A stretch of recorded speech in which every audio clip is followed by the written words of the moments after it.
ശ്യാമേ, ഈ ഇടയ്ക്ക് നമ്മൾ ഓസ്ട്രേലിയനെ കുറിച്ച് കേൾക്കുമ്പോൾ തന്നെ ഏറ്റവും കൂടുതൽ കേൾക്കുന്നൊരു സാധനമാണ് വിസ തട്ടിപ്പ്. അതെ.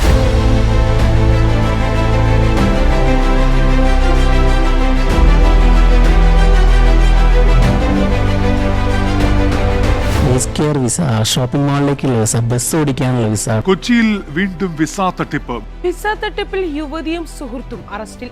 വിസ തട്ടിപ്പ് പതിവായ കേരളത്തിൽ നിന്നും വീണ്ടും ഒരു തട്ടിപ്പ് വാർത്ത കൂടി പുറത്തു വരുന്നു. എന്താണ് ഈ മൈഗ്രേഷൻ സിസ്റ്റം, അതിൻ്റെ കാര്യങ്ങൾ എങ്ങനെയൊക്കെയാണെന്നൊക്കെ അറിയാൻ ഏറ്റവും നല്ലത് ഒരു എക്സ്പേർട്ടിനോട് ചോദിക്കാനുള്ളതാണ്. എങ്ങനെ നമുക്ക് ഒരു ലെജിറ്റിമേറ്റ് ഏജന്റിനെ കണ്ടെത്താം, എങ്ങനെ ഫ്രോഡ്സ്റ്റേഴ്സിനെ മാറ്റി നിർത്താം.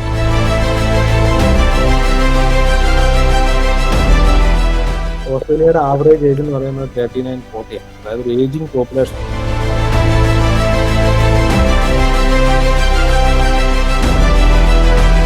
നമ്മുടെ പ്രേക്ഷകർക്ക് എല്ലാവർക്കും ആഗ്രഹിച്ചിരിക്കുന്ന ഒരു ക്വസ്റ്റ്യൻ വെച്ചിട്ടുണ്ടെങ്കിൽ എങ്ങനെ ഓസ്ട്രേലിയയിലേക്ക് വരാം, എന്തൊക്കെയാണ് ഇപ്പോൾ ഉള്ള പാത്ത് വേസ്.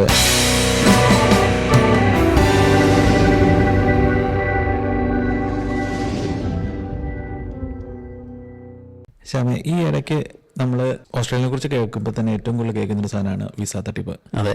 ആ വിസ മറ്റേ ഏജ് കെയർ വിസ, അതിൽ പൈസ കൊടുത്ത് നഷ്ടപ്പെട്ടു. നമ്മളന്ന് ഒരു ചേച്ചി വിളിച്ച് കരയുകയൊക്കെ ചെയ്ത ഒരു ഏജ് കെയർ വിസ, ഷോപ്പിംഗ് മാളിലേക്കുള്ള വിസ, ബസ് ഓടിക്കാനുള്ള വിസ, ട്രക്കിനേക്കുള്ള വിസ. എന്താണ് ഈ മൈഗ്രേഷൻ സിസ്റ്റം, അതിന്റെ കാര്യങ്ങൾ എങ്ങനെയൊക്കെയാണെന്നൊക്കെ അറിയാൻ ഏറ്റവും നല്ലത് ഒരു എക്സ്പേർട്ടിനോട് ചോദിക്കാന്നുള്ളതാണ്.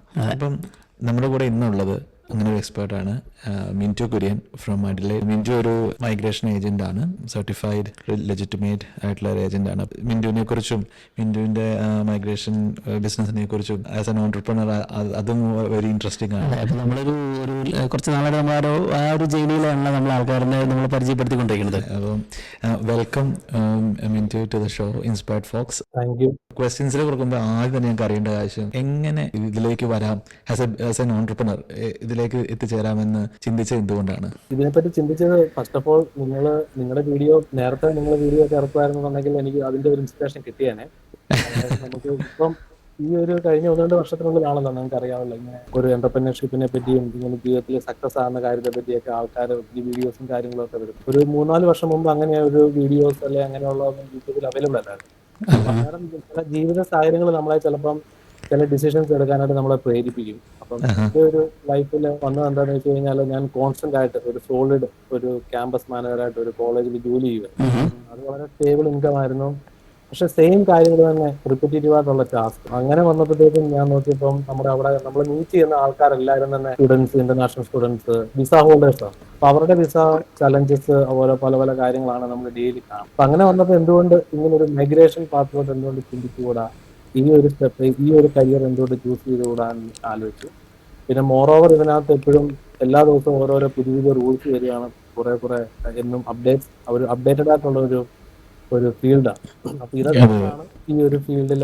ഇതൊരു സർവീസിങ് ഫീൽഡാണ്. അതായത് നമ്മളെ വിശ്വസിച്ച ആൾക്കാർ നമ്മുടെ അടുത്ത് ഓരോ അഡ്വൈസിന് വരുമ്പോൾ നമ്മൾ അവർക്ക് നമ്മളെപ്പറ്റി ബെസ്റ്റ്, നമ്മുടെ നോളജും നമ്മുടെ എക്സ്പീരിയൻസും എല്ലാം കൂടെ ചേർക്കൊണ്ടുള്ള ഒരു ബെസ്റ്റ് സൊല്യൂഷൻ അവർക്ക് കൊടുക്കുമ്പോൾ അതിൽ നിന്ന് കിട്ടുന്ന ഒരു സാറ്റിസ്ഫാക്ഷൻ വളരെ വലുതാണ്. അത് ഉറപ്പായിട്ടും. അത് എനിക്ക് തോന്നുന്നു ഒരാളുടെ ജീവിതം തീരുമാനിക്കുന്ന ഒരു തീരുമാനമാണല്ലോ പലത് ഇങ്ങനെയുള്ളത്. നമ്മുടെ നോർമൽ മൈഗ്രേഷൻ നമ്മളിപ്പോ എല്ലാവരും പറയുന്ന പോലെ ജനറൽ മൈഗ്രേഷൻസിൽ, അതായത് നമ്മുടെ പോയിന്റ് ബേസ്ഡ് സിസ്റ്റത്തിൽ എല്ലാവരും ചെയ്യുന്ന ആ ഒരു ഇതല്ല മൈഗ്രേഷനിൽ ശരിക്കും ഹാപ്പൻ ആകുന്നത്.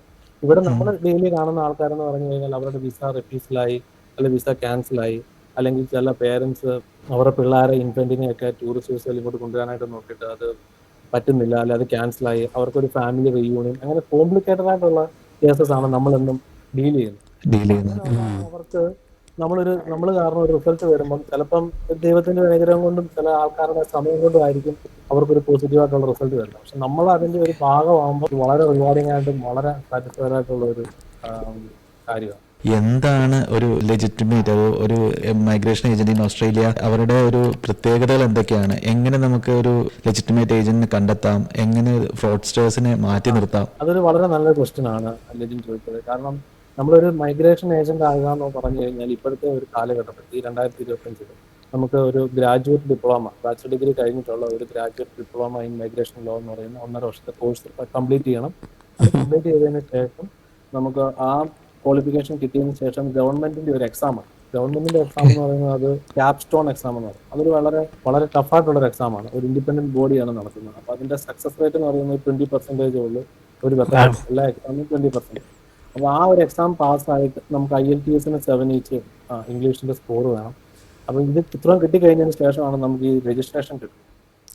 കിട്ടിക്കഴിഞ്ഞാൽ ഇതൊരു മാറ ഏജന്റ് എന്നുള്ളൊരു നമ്പർ നമുക്ക് കിട്ടും. നമ്മുടെ പേരും നമ്മുടെ നമ്പരും ഈ ഓസ്ട്രേലിയന്റെ ഇമിഗ്രേഷൻ വെബ്സൈറ്റിൽ അവൈലബിൾ ആയിരിക്കും. അപ്പം നമ്മളിപ്പോൾ മിന്റു കുര്യൻ എന്ന് പറയുന്ന ആള് ഒരു ലെജിറ്റ് ആയിട്ടുള്ള ആളാണോ അല്ലയോ എന്ന് അറിയാനായിട്ട് ഈ ഓസ്ട്രേലിയൻ ഡിപ്പാർട്ട്മെന്റ് ഓഫ് ഹോം അഫയേഴ്സിന്റെ വെബ്സൈറ്റിൽ കയറി മാറ ഏജന്റിന്റെ ലിസ്റ്റിനകത്ത് നോക്കി കഴിയുമ്പോൾ നമ്മുടെ സർനെയിമും അല്ലെങ്കിൽ പേരോ അല്ലെങ്കിൽ ഫോൺ നമ്പറോ എന്താണെങ്കിലും അവിടെ ഫീൽഡിൽ അടിച്ചു കൊടുത്തു കഴിഞ്ഞാൽ കറക്റ്റായിട്ടുള്ള ഡീറ്റെയിൽസ് ഇന്നുവരെയാണ് നമ്മുടെ രജിസ്ട്രേഷൻ ഉള്ളത്, അങ്ങനെയുള്ള കാര്യങ്ങളെല്ലാം അതിനകത്ത്. പിന്നെ നമുക്ക് ഈ മാറ ഏജന്റിന് അവരുടെ രജിസ്ട്രേഷൻ നമ്മുടെ നേഴ്സസ് എടുക്കുക. നിങ്ങളൊക്കെ നേഴ്സിംഗ് ഫീൽഡിൽ നിന്ന് വന്നവരായതുകൊണ്ട് നിങ്ങളുടെ നേഴ്സിംഗ് രജിസ്ട്രേഷൻ ഓരോ വർഷവും റിന്യൂ ചെയ്യുന്നത് പോലെ തന്നെ ഞങ്ങൾക്ക് ഓരോ വർഷവും റിന്യൂ ചെയ്യണം. അപ്പം continuous professional development classes mandatory ആയിട്ട് 10 ക്ലാസ് 10 വിസ മീൻസ് പല ടൈമിൽ 10 ക്ലാസ്സസ് നമ്മൾ മസ്റ്റായിട്ട് അറ്റൻഡ് ചെയ്യണം. അത് വളരെ ഡീപ്പായിട്ടുള്ള സെക്ഷൻസ് ആണ്. അപ്പം അതെല്ലാം അറ്റൻഡ് ചെയ്ത് അതെല്ലാം ആ സെക്ഷൻ എടുക്കുന്ന ആൾക്കാർ ഡയറക്റ്റ്ലി അവർ റിപ്പോർട്ട് ചെയ്താൽ മാത്രമേ ഉള്ളൂ നമുക്ക് രജിസ്ട്രേഷൻ റിന്യൂ ചെയ്യാൻ പറ്റുള്ളൂ. പിന്നെ പോലീസ് ക്രിമിനൽ സർട്ടിഫിക്കറ്റ് വേണം, നമ്മുടെ പേരിൽ ഒരു ഫൈനോ അല്ലെങ്കിൽ ഒരു ഗുഡ് ക്യാരക്ടർ എന്നുള്ള സർട്ടിഫിക്കറ്റ് വേണം. ഇതെല്ലാം ഉണ്ടെങ്കിൽ മാത്രമേ ഉള്ളൂ നമുക്ക് ആ രജിസ്ട്രേഷൻ റിപ്പീറ്റ് ആയിട്ടുള്ള രജിസ്ട്രേഷൻ പിന്നെ കിട്ടത്തുള്ളൂ. അല്ലെങ്കിൽ നമ്മൾ ആ പ്രാക്ടീസ് നമ്മൾ ശരിക്കും അല്ല ചെയ്യുന്നുണ്ടെങ്കിൽ നമ്മുടെ ഏതൊരു ഒരു ഫോൾട്ട് നമ്മുടെ സൈഡിൽ നിന്ന് വരുവാണെങ്കിൽ നമ്മുടെ രജിസ്ട്രേഷൻ അവർക്ക് സസ്പെൻഡ് ചെയ്യാം. അപ്പം ആ ഒരു സമയത്ത് അപ്പം നമ്മുടെ പേര് അടിച്ചു കൊടുത്ത് ഇതിനകത്ത് എൻ്റർ ചെയ്ത് കഴിഞ്ഞാൽ അത് ലിസ്റ്റ് ചെയ്ത് വരത്തില്ല. അപ്പം അപ്പൊ നമ്മൾ ആ പ്രാക്ടീസ് നല്ലതായിട്ട് ഫോളോ ചെയ്താൽ മാത്രമേ ഉള്ളൂ നമ്മുടെ ലിസ്റ്റ് അതിനകത്ത് നമ്മുടെ പേര് ആ ലിസ്റ്റിൽ വരുള്ളൂ. ഓക്കെ, കാരണം എനിക്ക് തോന്നുന്നു ചേട്ടൻ പറഞ്ഞ ആ ഒരു കോംപ്ലക്സ് ആ പ്രൊസീജിയർ വെച്ച് നോക്കുമ്പോൾ തോന്നുന്നു, കാരണം അതൊരു at the end of the day ഈ മാറ ഏജൻസ് ആണല്ലോ ഒരു മൈഗ്രേഷൻ സിസ്റ്റത്തിനെ ഗ്ലോബലി സോർട്ട് ഓഫ് റെപ്രസെന്റ് ചെയ്യുന്നത് അല്ലേ ചേട്ടാ? അത് തന്നെ. അതായത് മാറ ഏജൻസ് എന്ന് പറയുന്നത് അവർ ഇപ്പം ജസ്റ്റിസ് ഓഫ് പീസിന്റെ പവർ ഓർക്കുണ്ട്. അപ്പൊ അവർ കൊടുക്കുന്ന സബ്മിറ്റ് ചെയ്യുന്ന ഡോക്യുമെന്റ്സ് എന്ന് പറയുന്നത് അത് ലെജിറ്റ് ആയിട്ടുള്ള ഡോക്യുമെന്റ്സ് ആണ് ബൈ ഡിഫോൾട്ട് എന്നാണ് ഡിപ്പാർട്ട്മെന്റ് വിചാരിക്കുന്നത്. അതായത് നമ്മളിപ്പോ ഒരു ടാക്സ് റിട്ടേൺ നമ്മൾ സ്വന്തമായിട്ട് നമുക്ക് ടാക്സ് റിട്ടേൺ ചെയ്യാം, അതേ സമയത്ത് നമ്മൾ ടാക്സ് ഏജന്റിനെ കൊണ്ട് ചെയ്യാം. ടാക്സ് ഏജന്റ് വഴി ചെയ്യുമ്പം അത് അതിന്റെ ഒരു അതിന്റെ ഒരു ലെജിറ്റ് ആയിട്ടുള്ള കാര്യങ്ങൾ വെരിഫൈ ചെയ്തു എന്നാണ് ബൈ ഡിഫോൾട്ട് ആയിട്ട് ATO വിചാരിക്കുന്നത്. ഇത്രയും ഒരു കഠിനമായ ഇതിലേക്ക് പറയുമ്പോൾ നിങ്ങളുടെ അറിവും അത്രയും ഹൈ ആയിരിക്കും. വെരി അപ്ഡേറ്റഡ് ആവാതെ നിങ്ങൾക്ക് ഒരിക്കലും ഒരു വർഷത്തിൽ നിന്ന് അടുത്ത വർഷത്തിലേക്ക് പോകാൻ പറ്റത്തില്ല. നമുക്ക് വെരി അപ്ഡേറ്റഡ് ആയാലേ നമുക്ക് അത് തന്നെ നമുക്ക് സർവൈവ് ചെയ്യാൻ പറ്റത്തുള്ളൂ. അപ്ഡേറ്റഡ് ആയിട്ടിരുന്നാൽ മാത്രമേ ഈ ഫീൽഡിൽ നമുക്ക് പിടിച്ചു നിൽക്കാൻ പറ്റും. ഇത്രയും ഒരു ടൈറ്റ് ആയിട്ടുള്ള റെഗുലേറ്റ് ചെയ്യപ്പെടുന്ന ഒരു ഇതില് എങ്ങനെയാണ് ഇങ്ങനെ ഫ്രോഡ്സ്റ്റേഴ്സ് ഉണ്ടാവുന്നത്? അത് ആളുകളുടെ കുഴപ്പമാണോ അതോ ഇതിനൊരു ലൂപ്പ് ഹോൾസ് ഉള്ളത് കൊണ്ടാണോ? എന്തായിരിക്കാം അത്? ഈ ഫ്രോഡായിട്ടുള്ള ആൾക്കാരെല്ലാം വർക്ക് ചെയ്യുന്നത് ഓസ്ട്രേലിയക്കകത്ത് നിന്നുണ്ട്. ഓസ്ട്രേലിയക്കകത്ത് നിന്നുകൊണ്ട് വർക്ക് ചെയ്യുന്നവരാരും തന്നെ രഹസ്യമായിട്ട് പലരും ചെയ്യുന്നുണ്ട്. അതായത് ഫോർ എക്സാമ്പിൾ നമുക്ക് ഇവിടെ വന്ന ഇപ്പം ഈ നേഴ്സസ് കുറെ പേര് ന്യൂസിലാൻഡിൽ നിന്ന് വരുന്ന കുറെ നേഴ്സസ് അവിടുത്തെ ക്യാപ്പ് ചെയ്തത്.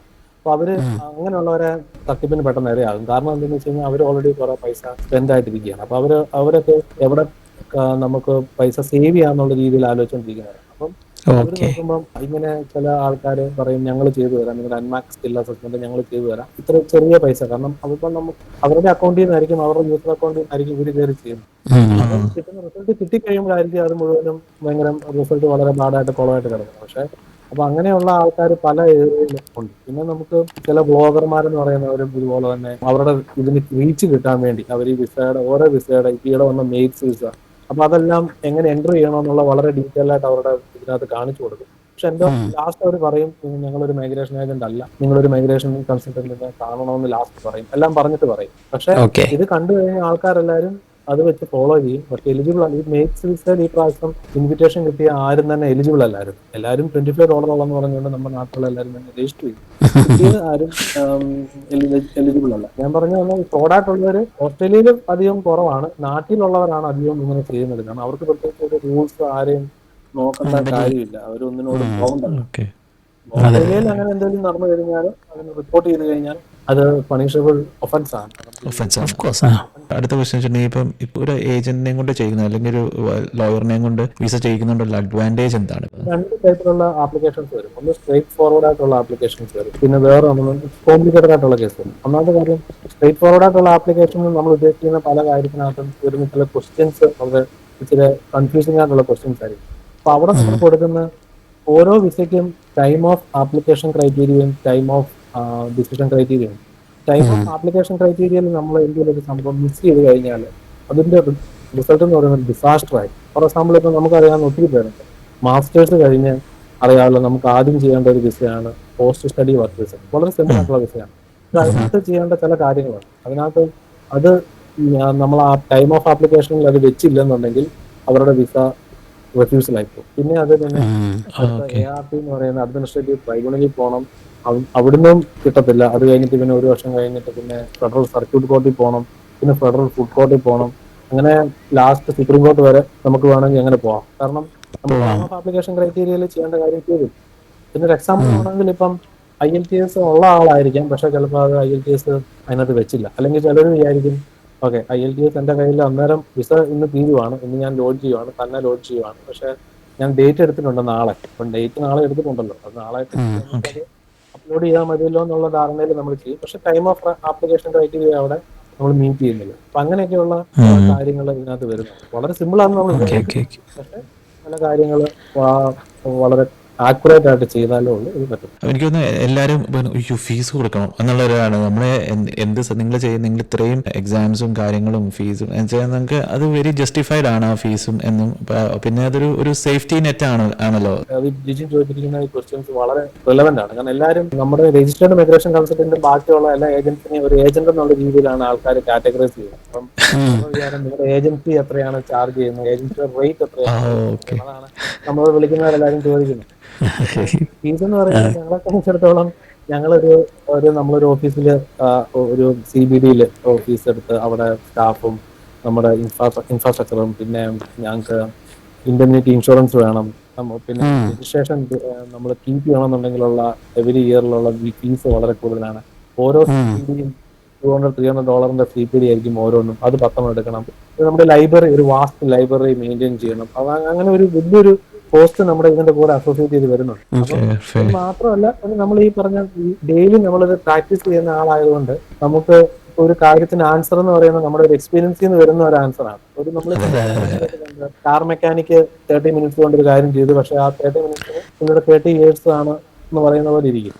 എല്ലാവരും ഇതൊരു ഫീസ് വരുന്ന ഒരു കാര്യമായിട്ട് ലിജിൻ പറഞ്ഞ പോലെ ആൾക്കാർക്കൊരു ഇത് വരുന്നു.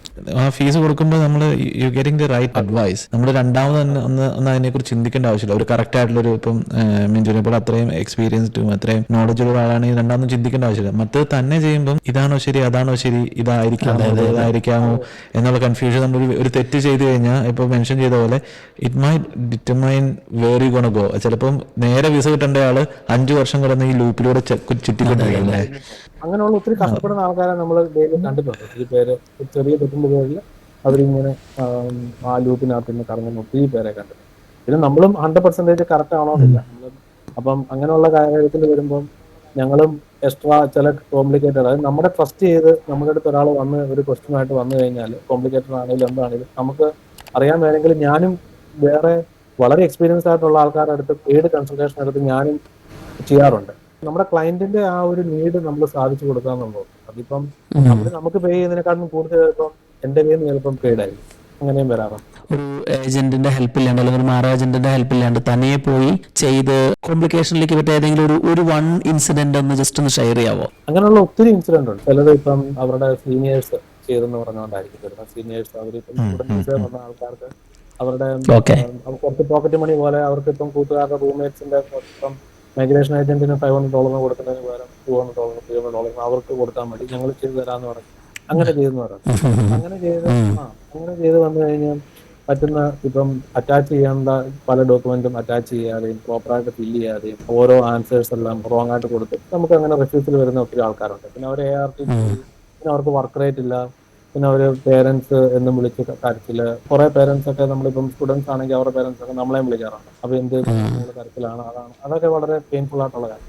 ഇങ്ങനെയുള്ള ഒരു ഇത് വളരെ കോമൺ ആണ്. ഇന്നലെ വന്നതാണെങ്കിൽ തന്നെ ചെയ്തതാണ് നമ്മുടെ ഒരു ബിസിനസ്, സിഡ്നിയിൽ ബിസിനസ് നടത്തുന്ന ഒരാളാണ്. പുള്ളിയുടെ ബിസിനസിന്റെ ഡീറ്റെയിൽസ് പുള്ളി പറഞ്ഞ പോലെ കുറച്ച് പൈസ സേവ് ചെയ്യാൻ വേണ്ടി, അതായത് പുള്ളിയെ വിശ്വസിപ്പിച്ചു. അങ്ങനെ വേറൊരാൾ ചെയ്തു, പക്ഷെ അത് ആ സ്പോൺസർഷിപ്പ് ക്യാൻസൽ ആയിപ്പോയി. അപ്പം പുള്ളിയെ സംബന്ധിച്ചിടത്തോളം ആ ഒരു ബിസിനസ്സിലെ അവിടെ എംപ്ലോയ് ചെയ്തിരിക്കുന്ന 2 പേരുടെ പേരിലാണ് സ്പോൺസർഷിപ്പ് ചെയ്തത്. അപ്പൊ ആ 2 പേരുടെ വിസായി ഒന്ന് പോകുമെന്ന് പറഞ്ഞാൽ പുള്ളി നേരെ ബാക്ക് ടു സീറോയിലോട്ട് പോകും. പുള്ളിക്ക് ജോലി ചെയ്യാനായിട്ട് വേറെ ആരുമില്ല.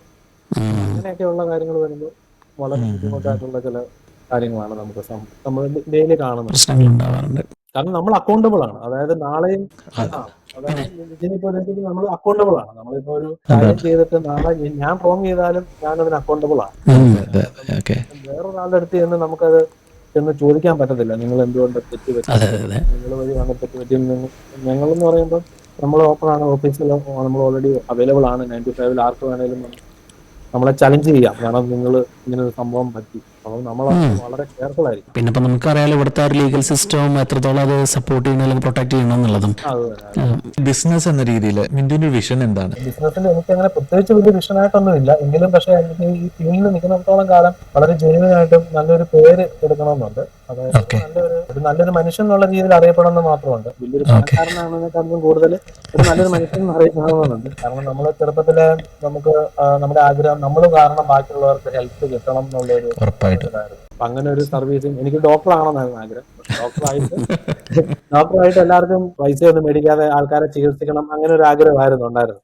പക്ഷെ ഇപ്പൊ നമുക്ക് അങ്ങനെ പറ്റത്തില്ല, പൈസ മേടിക്കാതെ പറ്റത്തില്ല. പക്ഷെ എന്നാലും ആൾക്കാരുടെ നിന്ന് നമ്മൾ ഒത്തിരി പല ആൾക്കാരുടെ നിന്ന് നമ്മൾ ഫീസ് മേടിക്കാതെ അല്ലെങ്കിൽ ഒന്നും മേടിച്ചു കഴിഞ്ഞിട്ട് അവരുടെ പുസ്തകത്തിൽ അത്ര വന്നില്ലെങ്കിൽ അടുത്ത പ്രാവശ്യം മേടിക്കാതെയൊക്കെ ഹെൽപ്പ് ചെയ്യാറുണ്ട്. ഇത് നമ്മുടെ വിഷനകത്ത് എന്റെ ഒരു വിഷൻ എപ്പോഴും നല്ല ആൾക്കാരോടെ നിൽക്കുക. അത് നിങ്ങളിപ്പോൾ നിൽക്കുന്ന പോലെ നിങ്ങളിപ്പോൾ 3 പേര്, നിങ്ങൾ റാഷീദ്, നിങ്ങൾ 3 പേര് ഒരു ടീം. അപ്പൊ നമ്മുടെ ജീവിതത്തിൽ പലപ്പോഴും പല ആൾക്കാരെ നമ്മൾ കണ്ടുമുട്ടും. അതിനകത്ത് നല്ല ആൾക്കാരും ഉണ്ട്, നമ്മുടെ ജീവിതം മാറ്റിമറിക്കാൻ പോകുന്ന ആൾക്കാരും അതിനകത്തുണ്ട്, അല്ലാത്തവരും. അപ്പം അങ്ങനെയുള്ളവരെ ഫൈൻഡ് ചെയ്യുക, അവരെ കൂടെ നിർത്തുക, അവരുടെ കൂടെ നിൽക്കുക. ഞാൻ ഈ ഫീൽഡിൽ വന്നപ്പോഴത്തേക്കും എനിക്ക് ഈ ഒരു ഫീൽഡിൽ ഏറ്റവും സക്സസ് ആയിട്ടുള്ള ഒരാളൊരു മെന്റർ ആയിരുന്നു എനിക്ക് മെന്ററായിട്ട് കിട്ടും. അതുകൊണ്ട് എനിക്ക് വളരെ ഫാസ്റ്റ് ആയിട്ട് വളരെ പെട്ടെന്ന് തന്നെ ഒത്തിരി റിസൾട്ടിലോട്ട് കടന്നു പോകാൻ പറ്റും. അങ്ങനെ ഒരാള് സക്സസ് ആയിട്ട് പുള്ളി കറക്റ്റ് ഗൈഡ് ലൈൻസ് ഇങ്ങനെ ചെയ്താൽ ഇങ്ങനെ പറ്റുമെന്ന് കറക്റ്റ് ആയിട്ട് പറഞ്ഞു തരുന്ന ആളായിരുന്നു. അപ്പൊ പലരും പറഞ്ഞു നീ അങ്ങനോട് നിന്ന് കഴിഞ്ഞാൽ അത് പ്രോബ്ലം ആകത്തില്ലേ, അത് ഇങ്ങനെ ആകത്തില്ലേ. പക്ഷെ നമുക്ക് ശരിയെന്ന് തോന്നുന്നത് ചെയ്യുക, നല്ല ആൾക്കാരുടെ കൂടെ എപ്പോഴും നിൽക്കാൻ നോക്കുക. ലൈഫിന്റെ ഒരു മാസ്റ്റർ ക്ലാസ് 5 സെക്കൻഡ് കൊണ്ടാണ്. നിങ്ങളുടെ ടീം അതിനകത്തൊരു പെർഫെക്റ്റ് എക്സാമ്പിൾ ആണ്. നിങ്ങൾ 3 പേരും ഒരു ടീമായിട്ട് നിന്ന് കഴിയുമ്പോൾ നിങ്ങൾക്ക് പല കാര്യങ്ങളും നിങ്ങൾക്ക് അതിനകത്ത് അച്ചീവ് ചെയ്യാൻ പറ്റും. അതേ ഒരു വിഷനാണ് ഞങ്ങൾ ഹോൾഡ് ചെയ്യുന്നത്. ഞങ്ങളുടെ ഒരു വാല്യൂ ആണ് അത്. നമുക്ക് ചെയ്യാവുന്ന കാര്യങ്ങൾ മറ്റുള്ളവർക്ക് ചെയ്ത് കൊടുക്കുക എന്നുള്ളതാണല്ലോ at the end of the day എല്ലാവർക്കും പറ്റുന്ന ഒരു കാര്യം. ബാക്കിയെല്ലാം നമ്മൾ ഫോളോ ചെയ്യുന്ന കാര്യങ്ങളല്ലോ. പിന്നെ ചില സമയത്ത് നമ്മുടെ ഭാഗ്യം കേട് പോലെയൊക്കെ ചില കാര്യങ്ങൾ നമ്മുടെ കൺട്രോളിൽ ഇല്ലാത്ത ചില കാര്യങ്ങളൊക്കെ വരും. അപ്പം നമ്മൾ തീർച്ചയായിട്ടും കുറ്റപ്പെടുത്തലുകൾ അങ്ങനെയുള്ള പല കാര്യങ്ങളും ഫേസ് ചെയ്യേണ്ടതായിട്ട് വരും.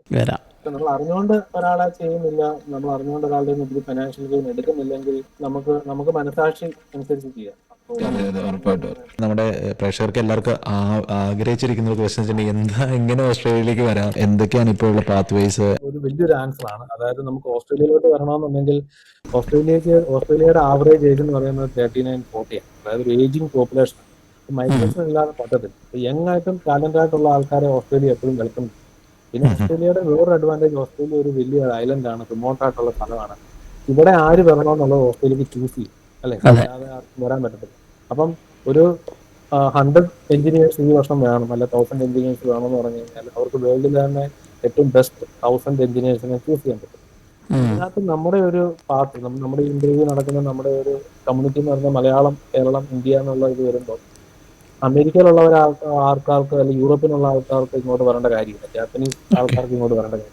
ഇങ്ങോട്ട് വരാനായിട്ട് താല്പര്യപ്പെടുന്നത് ഇന്ത്യൻ സബ് കോണ്ടിനെന്റിൽ നിന്നും സൗത്ത് ഈസ്റ്റ് ഏഷ്യ എന്നുള്ള ആൾക്കാരാണ്. അതിനകത്ത് എസ്പെഷ്യലി ഇന്ത്യയുടെ കാര്യം വരുമ്പോൾ കേരളത്തിൽ നിന്നുള്ള ആൾക്കാർക്ക് ഉള്ളൊരു പ്രത്യേകത എന്താണെന്ന് വെച്ച് കഴിഞ്ഞാൽ നമുക്ക് നല്ല ഇംഗ്ലീഷ് ലാംഗ്വേജ് സ്കിൽസ് ഉണ്ട്, നമ്മുടെ ക്വാളിഫിക്കേഷൻസ് എല്ലാം നല്ല വാലിഡ് ആണ്. നമുക്ക് നല്ല ബാക്കിയുള്ള ക്വാളിഫിക്കേഷനെ ഉള്ള സ്ഥലത്ത് ഡെലിവറി ചെയ്യുന്നതിനെക്കാട്ടിലും നല്ലൊരു സ്റ്റാൻഡേർഡായിട്ടാണ് നമ്മുടെ ക്വാളിഫിക്കേഷനും നമ്മുടെ എല്ലാം ഡെലിവറി ചെയ്തിരിക്കുന്നത്. നമ്മുടെ വാല്യൂസും നല്ലതാണ്. നമ്മളിങ്ങനെ നമ്മുടെ സിസ്റ്റത്തെ നമ്മളെല്ലാവരും പേടിക്കുന്ന ആൾക്കാരാണ്, ഒരു സ്ട്രോങ് ആയിട്ടുള്ള കാര്യങ്ങളൊന്നും ചെയ്യുന്ന ആൾക്കാരാണ്. അപ്പം ഈ ഒരു മൈഗ്രേഷന്റെ ഈ ഒരു ലെവലിൽ മുന്നോട്ടുള്ള യാത്രയിൽ കേരളത്തിൽ നിന്നുള്ള ആൾക്കാർക്ക് വളരെ ചാൻസസ് ഉണ്ട്. എസ്പെഷ്യലി മെഡിക്കൽ ഫീൽഡിൽ, സോഷ്യൽ വർക്ക്, ടെക്നോളജി, അഗ്രികൾച്ചർ ഇങ്ങനെയുള്ള കാര്യങ്ങളിലൊക്കെ നല്ലൊരു സാധ്യതകളാണ് മുന്നോട്ടുള്ളത്. അപ്പം നമ്മൾ ഏത് ആൾക്കാര് നമ്മുടെ നാട്ടിൽ ഇപ്പൊ പഠിക്കാൻ ഇപ്പം ബിജിൻ ജോയിച്ചുമായിട്ട് കണക്റ്റഡ് ആയിട്ട് വന്നു കഴിഞ്ഞാൽ ഒരു ശ്യാമം മുമ്പേ പറഞ്ഞ പോലെ ഇങ്ങോട്ട് വരണമെന്നുണ്ടെങ്കിൽ നമ്മൾ ചൂസ് ചെയ്യുന്ന ഫീൽഡിൽ ഉറച്ചു നിൽക്കുക, അതിൽ മാക്സിമം എക്സൽ ചെയ്യുക, അത് കഴിഞ്ഞിട്ട് ആ ജോലി തന്നെ കണ്ടിന്യൂ ചെയ്യുക. നമ്മുടെ English language skills maximum gain ചെയ്യാൻ നോക്കും. അത് കഴിഞ്ഞ് നാട്ടിൽ നിന്ന് അപ്ലൈ ചെയ്യുക. ഇത്രയും കാര്യങ്ങൾ ഫോളോ ചെയ്ത് കഴിഞ്ഞാൽ നമുക്ക് മൈഗ്രേഷൻ ഈസിലി ഫോളോ ചെയ്യാൻ പറ്റും, ഇങ്ങോട്ട് വരാൻ പറ്റും.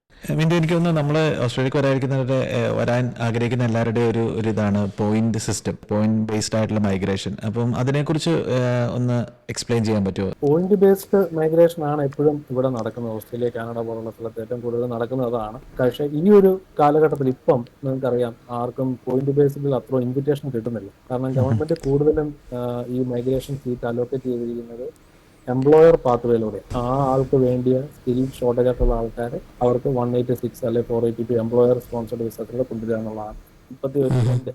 പക്ഷെ സ്റ്റിൽ പോയിന്റ് ബേസ്ഡ് സിസ്റ്റത്തിന് വാലിഡിറ്റി ഉണ്ട്, അത് വാലിഡ് ആണ്.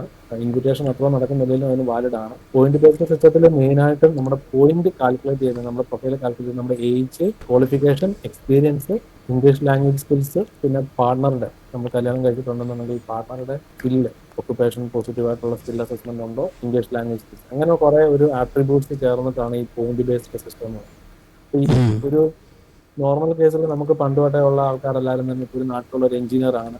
എഞ്ചിനീയറിന് പഠിച്ചു കഴിഞ്ഞ് അന്നേരം തന്നെ ക്യാമ്പസ് ഇന്റർവ്യൂ വഴി ജോലി കിട്ടിയ പേ സ്ലിപ്സ് എല്ലാം പ്രോപ്പറായിട്ടാണ്, ക്യാഷ് ഇൻ ഹാൻഡ് എല്ലാം മേടിച്ചത്. അപ്പം പ്രൂവ് ചെയ്യാൻ പറ്റുന്ന എക്സ്പീരിയൻസ് ഉണ്ട്, നല്ല ഇംഗ്ലീഷ് ഉണ്ട്, യങ് ആണ്, അല്ലെങ്കിൽ കല്യാണം കഴിച്ചിട്ടുണ്ടെങ്കിൽ കല്യാണം കഴിച്ച ആൾക്കും ഈ സെയിം സ്കിൽസ് ഉണ്ട് എങ്കിൽ അവരുടെ മൈഗ്രേഷൻ വളരെ ഫാസ്റ്റ് ആയിട്ട് നടക്കും.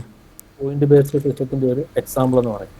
ഈ അൺസ്കിൽഡ് ഒക്കുപേഷനിൽ ഇച്ചിരി പാടാണ്. ഓസ്ട്രേലിയയിൽ ഒരിക്കലും ഈ അൺസ്കിൽഡ് ഒക്കുപേഷനിൽ ഓസ്ട്രേലിയ ആരെയും എടുക്കുന്നില്ല. ഫസ്റ്റ് ഓഫ് ഓൾ വളരെ ചെറിയ ഒരു ശതമാനം ആൾക്കാർ, അതാണ് നമ്മൾ ഈ കേരള വിസയിൽ എന്നൊക്കെ കേൾക്കുന്നത്, വളരെ ചെറിയ ശതമാനമാണ്. അല്ലാതെ ഒരു അൺസ്കിൽഡ് ജോബും ഓസ്ട്രേലിയയിൽ നമുക്ക് വരാനായിട്ടുള്ള ചാൻസസ് കുറവാണ്.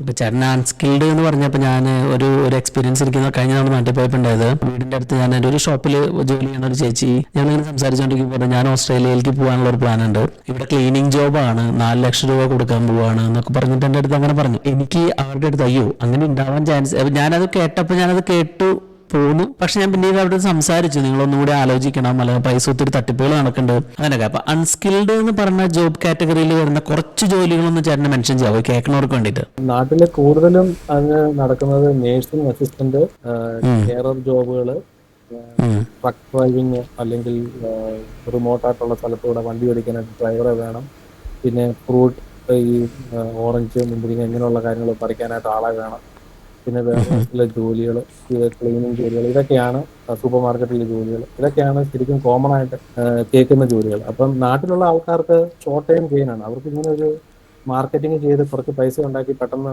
എസ്കേപ്പ് ആകാന്നുള്ള ഒരു സ്ട്രാറ്റജി വരും. നാട്ടിൽ നിന്ന് ബിസിനസ് ഓപ്പർച്യൂണിറ്റി എന്ന് പറഞ്ഞ ആൾക്കാർ വിളിക്കാറുണ്ട്, ഞങ്ങൾക്ക് ഒരു ഏജൻസി ഉണ്ട്, നിങ്ങളുമായിട്ട് ടൈപ്പ് ആകാൻ ആഗ്രഹമുണ്ട്, ഞങ്ങളുടെ കയ്യിൽ ഇത്ര ആൾക്കാരുടെ റെസ്യൂമേ ഉണ്ട്. ഞങ്ങൾ അങ്ങനെ ഒരിക്കലും ആരുമായിട്ടൊന്നും ചെയ്യാറില്ല. കാരണം നമ്മുടെ പേരിൽ നമുക്ക് ടൈപ്പ് ഉണ്ടെന്ന് പറഞ്ഞാൽ നമ്മുടെ പേരിലായിരിക്കും ചിലപ്പോൾ അവർ പൈസ മതി. അങ്ങനെയും ചിലർ ഫോൺ വിളിച്ചിട്ട് പറഞ്ഞിട്ടുണ്ട് നിങ്ങളുമായിട്ട് ടൈപ്പ് ഉള്ളവരാണ്. അതുകൊണ്ട് അങ്ങനെയുള്ളവരെ നമ്മൾ ഫേസ്ബുക്കിനകത്ത് ഫ്രണ്ട്സ് പോലും ആക്കാറുണ്ട്. കോമൺ ആയിട്ട് ഒരു ഇപ്പൊ നാട്ടിൽ നടന്നുകൊണ്ടിരിക്കുന്ന ഒരു കാര്യമാണ്. ഇപ്പോൾ നാട്ടിലാണെങ്കിൽ ഇപ്പോൾ ഈ സ്റ്റുഡന്റ് വിസ ഒരു വെരി ചലഞ്ചിങ് ആൻഡ് കോംപ്ലിക്കേറ്റഡ് അല്ലേ? കാരണം പ്രത്യേകിച്ചും കാനഡ പോലുള്ള രാജ്യങ്ങളിലേക്കുള്ള ഓപ്ഷൻസ് കുറഞ്ഞു വരുമ്പോൾ ഞങ്ങൾ പേഴ്സണലി നമുക്ക് തന്നെ കോൺടാക്ട് ചെയ്ത് ചോദിക്കാറുള്ളത്, ഇവിടേക്ക് വരികയാണെങ്കിൽ എന്ത് തരം കോഴ്സസ് എടുത്ത് പഠിക്കണം, PR കിട്ടാനും ആ ഒരു പാത്ത് വേ സേഫ് ആക്കാനുമായിട്ട് അതിലേക്കൊന്ന് ഒരു കുറച്ച് ഇൻഫർമേഷൻ തരാമോ? ഓസ്ട്രേലിയയിൽ ഇവിടെ ജനിച്ചു വന്ന ആൾക്കാർ വർക്ക് ഫോഴ്സിൽ കുറഞ്ഞുകൊണ്ടിരിക്കുക അല്ലേ? കൂടുതൽ ആൾക്കാരാണ് വരുന്നത്. ഇപ്പൊ ഹെൽത്ത് കെയർ സെക്ടറിൽ അങ്ങനെയൊക്കെ നോക്കിയാൽ അപ്പം നമുക്ക് ജോലി ചെയ്യാനുള്ള നമ്മുടെ ഒരു കഴിവ്, അല്ലെങ്കിൽ നമുക്ക് ഏതൊരു സ്ഥലത്ത് ചെന്നാലും അവിടെ രക്ഷപ്പെടാനുള്ള ഒരു ഇത് വെച്ച്, നമ്മുടെ ആ ഒരു സിസ്റ്റം വെച്ച് ഹെൽത്ത് കെയർ സെക്ടറിലും സോഷ്യൽ വർക്ക്, കൗൺസിലിങ് അങ്ങനെയുള്ള സെക്ടറിലും, പിന്നെ വന്നിരിക്കുന്നത് നമ്മുടെ IT മേഖലകളിൽ, പിന്നെ എഞ്ചിനീയറിംഗ് മേഖലകളിൽ, പിന്നെ അഗ്രികൾച്ചർ, നമ്മളധികം കേൾക്കാതെ പോയ ഒരു സംഭവമാണ് അഗ്രികൾച്ചർ ടെക്നോളജി, ഇങ്ങനെയുള്ള കാര്യങ്ങൾ വളരെ സ്കോപ്പാണ് ഓസ്ട്രേലിയയിൽ. അപ്പം നമ്മൾ പറയുമ്പോൾ ഒരു വൈഡായിട്ടുള്ള ഒരു ഇതാണെങ്കിലും സ്കില്ല് വേണം. ഇപ്പൊ IT ചെയ്യുന്ന ആൾക്ക് IT പഠിച്ച് IT പാഷൻ ഉണ്ടെങ്കിൽ IT ജോലി കിട്ടണം എന്നാൽ മാത്രമേ ഉള്ളൂ. അതിനുള്ള സ്കില്ലുണ്ടെങ്കിൽ, അല്ലെ അതിനോടുള്ള ഇഷ്ടം ഉണ്ടെങ്കിൽ മാത്രമേ ഉള്ളൂ. അല്ലാതെ എല്ലാ IT പഠിക്കുന്ന പിള്ളേർക്ക് PR കിട്ടണമെന്നില്ല. ഇല്ല. നമുക്ക് അതിലൂടെ പഠിച്ചു വന്നിട്ട് എക്സ്പീരിയൻസ്. അപ്പൊ ഏത് ഫീൽഡിലാണെങ്കിലും നമുക്കിപ്പം നമ്മുടെ നാട്ടിലുള്ള ഇപ്പം ജിയോ ഫിസിക്സ്, ന്യൂക്ലിയർ സയൻസ്, അങ്ങനെ നമ്മൾ കേട്ടിട്ടില്ലാത്ത ചില കോഴ്സുകൾ പഠിക്കാൻ വരുന്ന പിള്ളേരുണ്ട്. ഫോറൻസിക് സയൻസ്, അവരൊക്കെ അത് ഇഷ്ടമായിട്ട് വരുന്നവരാണ്. അപ്പൊ അവര് ആ കോഴ്സ് കൂടെ വന്ന് പഠിച്ചു കഴിയുമ്പം അവർ ആ വളരെ ഇഷ്ടത്തോടെ പഠിക്കുമ്പോൾ അവർ ആ ഫീൽഡിൽ നല്ല രീതിയിൽ അവർക്ക് നല്ല മാർക്ക് കിട്ടി, നല്ല GPA കിട്ടി, അവരതിൽ തന്നെ ജോലിയൊക്കെ കണ്ടുപിടിച്ച് ചെയ്യാറ് കിട്ടുന്നുണ്ട്. നമുക്ക് ഏതാണോ നമ്മുടെ ഇഷ്ടം അതനുസരിച്ച് കണ്ടിന്യൂ ചെയ്യുന്നതായിരിക്കും നല്ലത്. എന്നാലും കൂടുതലും ഓക്കെ. ഹെൽത്ത് റിലേറ്റഡ് ആയിട്ടുള്ള കോഴ്സസ് ആയിരിക്കും നേഴ്സിംഗ്, സ്കോപ്പ് കൂടുതലല്ലേ? 5-10 വർഷത്തിനുള്ളിൽ ഏത് സെക്ടറൊക്കെ ഇപ്പൊ ഹെൽത്ത് എന്ന് പറഞ്ഞു, ഇനി വേറെ ഏതെങ്കിലും നമ്മൾ ഒരു ഇന്ത്യൻസിനെ ഏറ്റവും പ്രാഗൽഭ്യം ലഭിക്കാൻ പോകുന്ന ഒരു മൈഗ്രേറ്റ് ചെയ്യാൻ വേണ്ടിയിട്ട് ഏതായിരിക്കും? എഡ്യൂക്കേഷൻ ആൻഡ് ഇൻ ജോബ് ഏതായിരിക്കാം? ഇന്ത്യൻസ് ഉള്ള ആൾക്കാർ ഏതായാലും ഒരു കമ്പനിയുടെ ടോപ്പ് മാനേജർ ആകാൻ അങ്ങനെയുള്ള ലെവലിലോട്ട് വരാനായിട്ടുള്ള ചാൻസസ് വളരെ കുറവാണ്. അക്കൗണ്ടന്റ് എന്ന് പറയുന്നത് വളരെ ലിമിറ്റഡ് ആയിട്ടുള്ള ഒരു നമുക്ക് ഔട്ട്സോഴ്സ് ചെയ്യപ്പെടുന്ന ചില ജോലിയാണ് അക്കൗണ്ടന്റ്. അപ്പോൾ അതിലൊക്കെ ഫീൽഡ് ചാൻസസ് ഇച്ചിരി കുറവായിരിക്കും. പക്ഷെ നമുക്ക് റീപ്ലേസ് ചെയ്യാൻ പറ്റത്തില്ലാത്ത areas hospitality sector, medical sector. അവിടെ നമുക്കൊരു റോബോട്ടിനെ കൊണ്ടോ ഒരിക്കലും ഒരു റോബോട്ടിന് ഒരു മരുന്ന് കൊടുക്കാനോ അല്ലെങ്കിൽ ഒരു റോബോട്ടിന് ഒരു ഫുഡ് ഉണ്ടാക്കാനായിട്ടോ പറ്റത്തില്ല. ഇങ്ങനെയുള്ള ഏരിയകളിൽ തീർച്ചയായിട്ടും നല്ലൊരു ബൂം തന്നെ വരുന്ന വർഷങ്ങളിൽ പ്രതീക്ഷിക്കാം. അതുപോലെ എഞ്ചിനീയറിംഗ് മേഖലകൾ, സിവിൽ എഞ്ചിനീയറിംഗിലായിരിക്കും ഏറ്റവും വലിയ ബൂം ഉണ്ടാകാൻ പോകുന്നത്. Civil engineers, architect, rural planning, urban planning, അങ്ങനെയുള്ള നമുക്കറിയാമല്ലോ നമ്മുടെ അതുമായിട്ട് റിലേറ്റഡ് ആയിട്ടുള്ള ഫീൽഡിലായിരിക്കും ഏറ്റവും കൂടുതൽ സാധ്യതകളുള്ളത്. Okay, wonderful. അത് ഞങ്ങളുടെ ഒരു പുതിയൊരു വൺ ഷോട്ട് എന്ന് പറഞ്ഞൊരു പുതിയൊരു സെഗ്മെന്റ് ആണ്. ഒരു ക്വസ്റ്റ്യൻ ഒരു സെന്റൻസിൽ ഉത്തരം പറയുക. First question, most important quality of A migration agent ഏറ്റവും ഇമ്പോർട്ടന്റ് ക്വാളിറ്റി എന്താണ്? Honest and transparent. അടിപൊളി, സൂപ്പർ. മിന്റു മാനേജ് ചെയ്തിട്ടുള്ള വെച്ച് ഏറ്റവും ടഫസ്റ്റ് ആയിട്ടുള്ള ക്ലയൻസ് ആരാണ്? ടഫസ്റ്റ് ആയിട്ടുള്ള ക്ലയൻസ് എപ്പോഴും ഇംപേഷ്യന്റും വളരെ ആങ്ഷ്യസ് ആയിട്ടുള്ള ക്ലയൻസിനെയാണ് നമുക്ക് ഡീൽ ചെയ്യാൻ ഭയങ്കര പ്രയാസം. നെക്സ്റ്റ് ഡേ വിളിച്ച് എന്താ എന്ന് ചോദിക്കണത് അല്ലേ? ഈ ഒരു വലിയ കരിയറിന്റെ ഇടയ്ക്ക് കേട്ടുള്ള ഏറ്റവും ക്രേസിയസ്റ്റ് ആയിട്ടുള്ള ക്വസ്റ്റ്യൻ എന്തായിരിക്കാം? ആളുടെ പേര് പറയണ്ട. ക്രേസിയസ്റ്റ് ആയിട്ടുള്ള ക്വസ്റ്റ്യൻസ് എപ്പോഴും കേൾക്കാറുണ്ട്. അപ്പൊ ഇന്നും കഴിഞ്ഞ ആഴ്ച ഒരാൾ പറഞ്ഞത് ഇപ്പോഴും തിരി വരും. എന്റെ വൈഫ്, പുള്ളി ഇവിടെ ഉണ്ട്, എന്റെ വൈഫിന്റെ അനിയത്തിയെ ഗേൾ ഫ്രണ്ട് വിസയിൽ കൊണ്ടുവരാൻ പറ്റും. അതില് ബീറ്റ് ചെയ്യാൻ പറ്റും തോന്നി. അവിടെ തീർന്നത്. ഇന്ന് വന്ന ആള് ചോദിച്ചത് എനിക്ക് ഇവിടെ നിൽക്കണം, പാർട്ണർ വിസയിൽ സാറ് ഗേൾസ് ആരെങ്കിലും ഒക്കെ അറേഞ്ച് ചെയ്യാറുണ്ടോ, പാർട്ണർ വിസ കിട്ടാനായിട്ടുണ്ടോ? അതെപ്പോഴും കേൾക്കാറുണ്ട്. അല്ലേ? ഒയ്യോ, അത് കൂടി പോയല്ലോ. അത് മൈഗ്രേഷൻ സിസ്റ്റത്തിൽ എന്തെങ്കിലും ഒരു കോമ്പണന്റ് ചേഞ്ച് ചെയ്യണമെന്ന് എന്തെങ്കിലും ആഗ്രഹിച്ചിട്ടുണ്ടെങ്കിൽ അത് എന്തായിരിക്കും? ഇപ്പോഴും ആഗ്രഹിക്കുന്നത് നമുക്ക് ഈ പ്രോസസിങ് ടൈം അത് ഗവൺമെന്റ് ഒന്ന് കുറയ്ക്കാൻ പറ്റിയിരുന്നെങ്കിൽ വളരെ നല്ലതായിരുന്നു. കാരണം പ്രോസസിങ് ടൈം നമ്മൾ അപ്ലൈ ചെയ്തിട്ട് കിട്ടാനായിട്ടുള്ള വെയിറ്റിംഗ് പീരീഡ് ഭയങ്കരമായിട്ടൊരു ചില സമയത്ത് ചില വിസിറ്റ് കാര്യത്തിൽ വളരെ ലെങ്തി ആയിട്ടുള്ള ഒരു ടൈം ഫ്രെയിം അതൊന്ന് പറഞ്ഞു കിട്ടി ആൾക്കാർക്ക് സൗകര്യമായി പോയല്ലേ? ഈ ഒരു ബിസിനസ്സിൽ ഏറ്റവും വലിയ ചലഞ്ച് ഏതാണ്? ഇതിനകത്ത് വരുന്ന ഏറ്റവും വലിയ ചലഞ്ച് എന്ന് പറയുന്നത് നമ്മൾ ഒരു കടല് പോലെ കിടക്കുക. ഒത്തിരി തൗസൻഡ്സ് ഓഫ് വിസാസ് ഉണ്ട്. അതിന്റെ പല വിസത്തിന്റെയും അപ്ഡേഷൻസ് അല്ല റൂൾസ് എപ്പോഴും കോൺസ്റ്റന്റ് ആയിട്ട് ചേഞ്ച് ചെയ്തുകൊണ്ടിരിക്കുക. അപ്പൊ അതിനെപ്പറ്റിയൊക്കെ ഒരു നോളജ്, അപ് ടു ഡേറ്റ് ആയിട്ടുള്ള കാര്യങ്ങളെ പറ്റിയുള്ള നോളജ് കീപ്പ് ചെയ്യുക എന്നുള്ളതാണ് ഏറ്റവും വലിയ ചലഞ്ചസ്.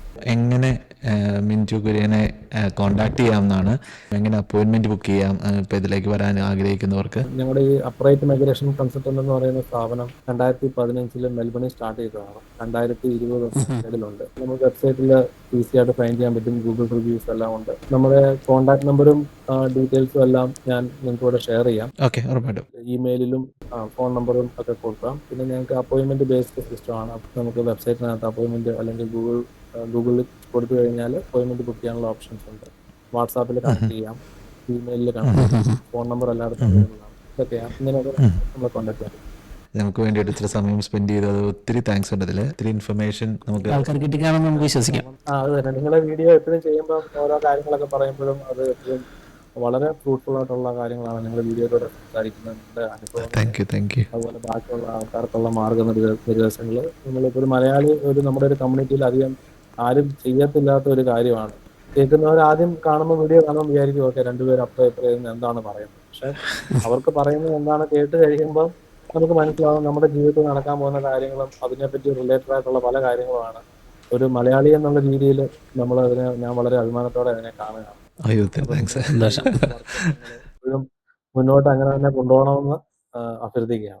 Okay, thank you. ഉറപ്പായിട്ടും. അപ്പം ഓൾ ദി ബെസ്റ്റ്. അപ്പോൾ താങ്ക് യു മിന്റു, ഇത്രയും നേരം ഞങ്ങളുടെ കൂടെ ചെലവഴിച്ചതിന് വളരെ സന്തോഷം. നന്ദി. Thank you Sam, thank you. Okay. All the best.